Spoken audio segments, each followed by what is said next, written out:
দিদি নমস্কার।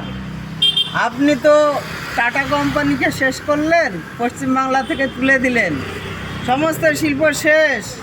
এবার ধরেছেন টোটো চালকদের, এই টোটো পশ্চিমবাংলার থেকে তুলে দেবেন, এই তো আপনার আশা।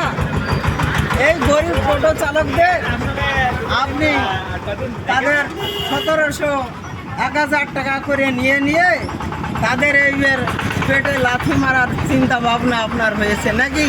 না আপনার অনেক টাকা দরকার, সব টাকা তো ইডি সিবিআই নিয়ে গেছে, তাই তো এখন ভোটে আপনার প্রচুর টাকা দরকার নাকি? ওই খেলা মেলায় দিতে হবে না, ক্লাবে দিতে হবে না? আরে দিদি, এই গরিবের টাকা ছাড়া আর কি আপনার ভোট হবে না? শিল্প তো সবই চলে গেল পশ্চিমবাংলায়, বেকাররা পথে বসে গেছে, চাকরি নেই, শিল্প নেই।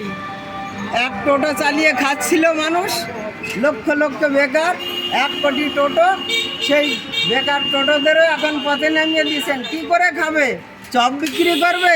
আরে আপনার ভাইপো তো ঢপের চপ বিক্রি করে, এরা তো আর ঢপের চপ বিক্রি করতে পারবে না, এদের চপ বিক্রি করবে, খাবে কে? আরে দিদি, এখন এই সিদ্ধান্ত বাতিল করুন, না হলে আপনি যেমন গরিবের পেটে লাথি মারবেন, আপনার মুখেও লাথি মারবে এই গরিব টোটোরা। আগামী ২৬শে নির্বাচনে দেখবেন সব ফিনিশ করে দেবে। এই গরিবকে লাথি মারবেন না, এখনও সময় আছে। আপনার পরিবহন দপ্তরকে জানান যে এই গরিবের আর শেষ করবেন না।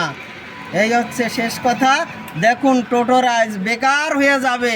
এত টোটো আজ যদি বেকার হয়, এই পশ্চিমবাংলার হাল কি হবে? কি হবে দিদি?